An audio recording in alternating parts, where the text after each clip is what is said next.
Hey, hey, let's talk about metal!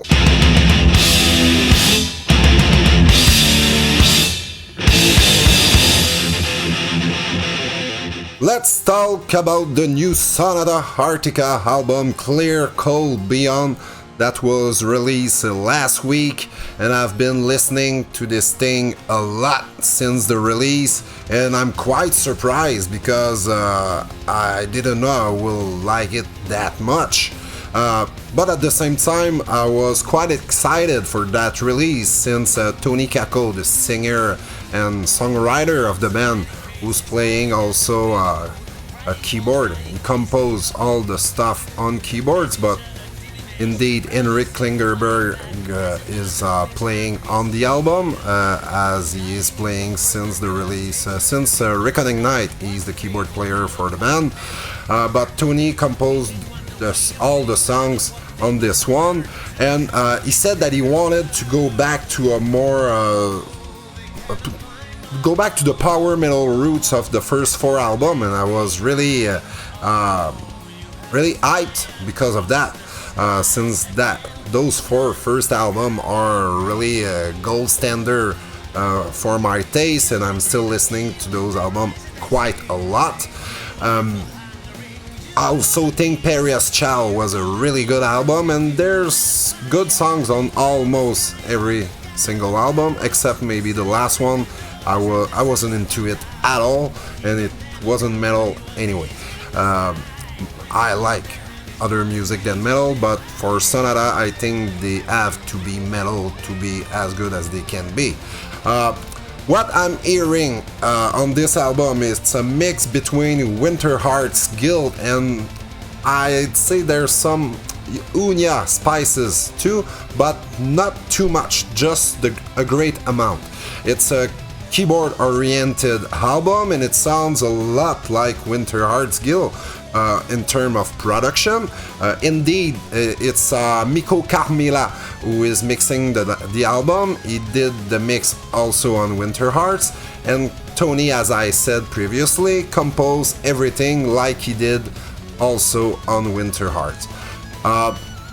Vocally, Tony sounds great indeed, and I think he decided to drop all the highs from his register and from his composition, since he's not that comfortable to sing in a higher register anymore, and lately during live performance it was even more apparent.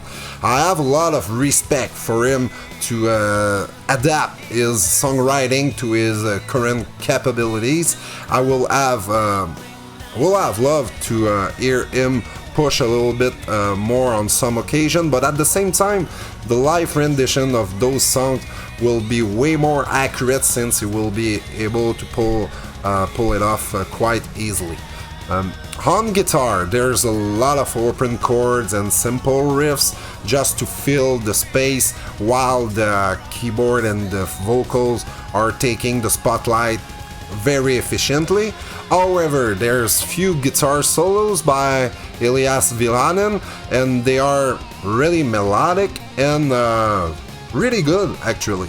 I think I will have taken more of those solos, more riffs, because there's also some really good riffs on this album.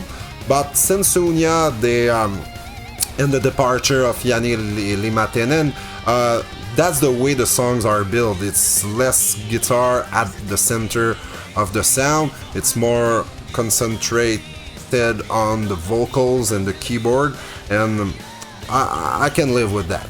Absolutely. On drums, it's the fastest album they have recorded since Reckoning Night, I'd say. Tommy is using a lot of fast double bass drums, which is driving the songs with a lot of intensity. He's using a lot of that double, and not just to do the consistent double. There's also other use of the bass drum, and I really liked it. He's really present on that album, and that's cool, especially after that sloppy, not very interesting last album that I can't even remember the name. Sorry for those who like that album, but I don't think they are a lot. So I think there's really something for every power metal band fan on this album.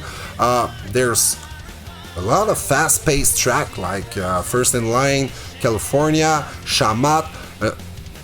It's quite unrelentless from the beginning of the album up to the fourth song. Fourth song is more a proggy cut. They have it's Dark and Path and only you, a monster only you can see are also more on the proggy side. Cure for Everything is another track that is really fast, really cool. There's mid-tempo songs like Best Things that is quite very melodic. There's upbeat, funny songs that I really like Angel Defiled, Tears Drop, which is a mix of an upbeat song and a fast song. It's really a cool track to listen to. And there's one more pure ballad, is the title track, and I think it's the worst track on the album. It's not bad, it's not just gripping me that much, but I'm sure there's a lot of people that love it. I'm really a sucker for those Sonata Arctica ballads, but that one, maybe it will grow on me since the album is growing on me a lot. At first I was like, it's good, and after like 5 listens I was like, okay, that's really good, that's really a good album. So all in all, it's a great comeback by Tony Kakko and Sonata. There's a lot of emotion displayed into these songs, and that's what I love about this Finnish band. They are really emotional. It's down to earth songs written with a lot of heart and feelings. There's also a lot of wonderful chorus that sticks in my head and make me go back again and again to the release. I'm giving that album 8 out of 10, and I'm very pleased about it. Overall, I didn't expect them to come back as strong as they showcase on Clear Cold Beyond. Best tracks for me will be obviously Angel Defiled, California, Dark and Path is a really different song. I really love it. It grew on me a damn lot since the beginning.